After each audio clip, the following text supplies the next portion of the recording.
जिल्हा परिषद अध्यक्षपदाच्या निवडीवेळी झालेलं राजकारण सातारा जिल्ह्यासह संपूर्ण महाराष्ट्रानं पाहिलं। मात्र या निवडीच्या राजकारणामध्ये शिवसेनेतीलच दोन नेत्यांमध्ये कलगीतुरा रंगलेला आपल्याला पाहायला मिळालं।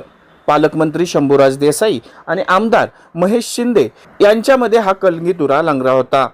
आता पालकमंत्र्यांनी कोरेगावमध्ये मेळाव्याच्या माध्यमातून लक्ष घालण्यास सुरुवात केल्याचं दिसून येतंय। यावेळी पत्रकारांशी बोलताना हा दौरा छोटा असून अजून मोठा दौरा व्हायचा असल्याचे सूचक वक्तव्य केलं। सोबतच आमदार महेश शिंदे यांच्या अनुपस्थितीबाबत विचारल्यावर त्यांनी हा पक्षाचा कार्यक्रम असून याला कुणाला आमंत्रण द्यावे लागत नसल्याचं सांगितलं। छोटा दौरा झाला, मोठा व्हायचा आहे अजून। तुम्ही आता ऐकलं असेल, शिवसेना कोरेगाव विधानसभा मतदारसंघाचा मेळावा आम्ही लवकरच कोरेगावमध्ये घेणार आहे। आज शहराचा दौरा झाला। आमचे सहकारी प्रथम नगराध्यक्ष राजाभाऊ वर्गेंनी उद्या खेळ पैठणीचा हा मोठा कार्यक्रम ठेवलेला आहे। मला त्याच कार्यक्रमासाठी त्यांनी निमंत्रित केलं होतं, पण उद्या आणि परवा मतदारसंघात खूप कार्यक्रम, लग्न समारंभ असल्यामुळं मग आज त्यांनी संपर्क कार्यालयाचं उद्घाटन, शाखांचे उद्घाटन अशा पद्धतीचा कार्यक्रम घेतला।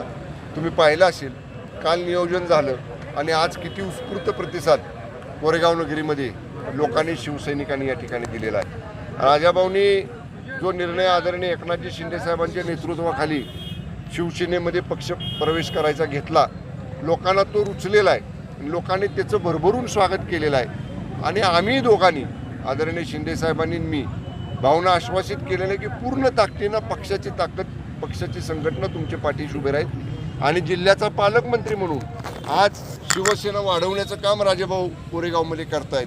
मी सुद्धा पालकमंत्री म्हणून त्यांच्या पाठीशी ठामपणे पूर्ण ताकदीनं उभा आहे। साहेब, विद्यमान आमदार या कार्यक्रमाला जाऊ द्यावं, चांगले कार्यक्रम चालले तर काय बरं, बोला, विचारा। आमदार जे आहेत ते अनुपस्थित आहेत।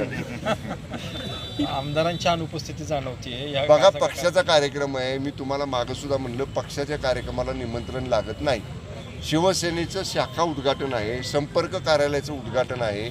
जिथं शिवसेनेचं नाव आणि धनुष्यबाण चिन्ह असतं तिथं कुठल्याही नेत्याला, उपनेत्याला, संपर्क प्रमुखाला, जिल्हा प्रमुखाला, आमदार, खासदार, मंत्र्याला पक्षात निमंत्रणाची पद्धत आमच्यात नाही। शिवसेनेमध्ये एकदा पक्षाचा कार्यक्रम आहे म्हटलं की न बोलवता सर्व शिवसैनिकांनी हजर राहिलं पाहिजे। ही वंदनीय हिंदुराजे सम्राट शिवसेना प्रमुख स्वर्गीय बाळासाहेब ठाकरे साहेब असल्यापासूनची पद्धत आहे। त्यामुळं याच्यात काय त्यांना बोलवलं नाही बोलवलं हा विषय महत्त्वाचा नाही। हा पक्षाचा कार्यक्रम आहे आणि आम्ही सगळेजणच पक्षवाढीचं काम करतो। पालकमंत्र्यांच्या कार्यक्रमाबाबत आमदार महेश शिंदे यांना विचारले असता तो पक्षाचा कार्यक्रम होता, पक्ष वाढवण्यासाठी ते कार्यक्रम घेऊ शकतात आणि माझं त्यांना सहकार्यच राहील असं सांगितलं। सोबतच कोरेगावमधून तुमची ताकद कमी झाली का असं विचारल्यानंतर ते जनतेला विचारा असं सांगताना काही गोष्टींना मी महत्त्व देत नसल्याचं सूचक वक्तव्य केलं। जनतेला विचारा, आत्ताची बैठक बघा, पक्ष वाढवायचं काम करतायत पालकमंत्री, चांगली गोष्ट आहे। त्यांना माझं सहकार्यच असणार आणि त्यांना शुभेच्छा। परंतु हे बघा, मी पहिल्यांदा सांगितलं, इथं आयडेंटिफिकेशन नाहीये। इथं माझे कार्यकर्ते आहेत आणि हे महायुतीचे कार्यकर्ते आहेत।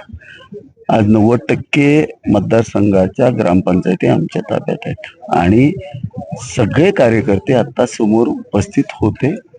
काही जण असतील, काही अडचण नाही, आम्ही बसून चर्चा करून घेऊ। पहिली गोष्ट लक्षात घ्या, कुठलाही संघर्ष वाढलेला नाही, हा मीडियाने संघर्ष वाढवलेला आहे। कसलाही संबंध येत नाही। एकनाथ शिंदे हा फार प्रचंड मोठं व्यक्तिमत्व आहे, त्याच्या विरुद्ध आम्ही काय बोलावं असं काही नाही। माझे पूर्वनियोजित काल 68 कार्यक्रम होते माझ्या कुटुंबाचे, त्याच्यामध्ये 42 लग्न, 16 सभा आम्ही कालच्या दिवसात केल्या। त्यामुळे माझा तो शेड्यूल मध्ये नव्हता, त्यांचा अचानक ठरलेला असेल आणि मला त्याचा काही निरोप नव्हता, त्यामुळे राहिला असेल कार्यक्रम। परंतु शंभूराज देसाई काल म्हटले की त्यावेळेस पक्षाचं चिन्ह पाहायला मिळतं, जे पक्षाच्या चिन्हावरचे कार्यक्रम घेतले जातात त्यावेळेस कोणत्याही आमदाराला, खासदारला, मंत्र्याला निमंत्रण नसतं, स्वतःहून उपस्थित राहतात। मग तुम्ही परत एकदा म्हणताय की निमंत्रण नव्हतं, मग काय म्हणायचं याच्या मागचं कारण काय? अंतर्गत नो कमेंट। नाराजीचा काय संबंध आहे? प्रत्येक जण राजकारणामध्ये स्वतःच्या पद्धतीनं जात असतो।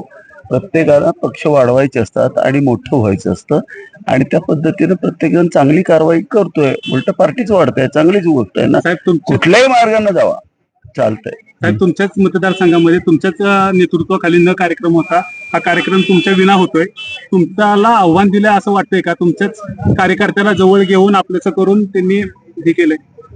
पहिली गोष्ट, तिथं 4-5 जण होते, ते कधीच माझ्या बरोबर नव्हते. इलेक्शनमध्ये शेवटच्या दिवशी विरोधकाचे पैसे घेऊन ते काम करायचे. दोन्ही नेत्यांच्या या सावध प्रतिक्रियेवरून आपल्याला जरी हे सर्व काही आलबेल असल्याचं वाटत असलं तरी भविष्यात जिल्हा परिषद निवडणुकीत घडलेल्या घटनांचा परिणाम कोरेगाव तालुक्यात नक्कीच दिसून येईल, हेही तितकंच खरं. The best thing team, Koregaon.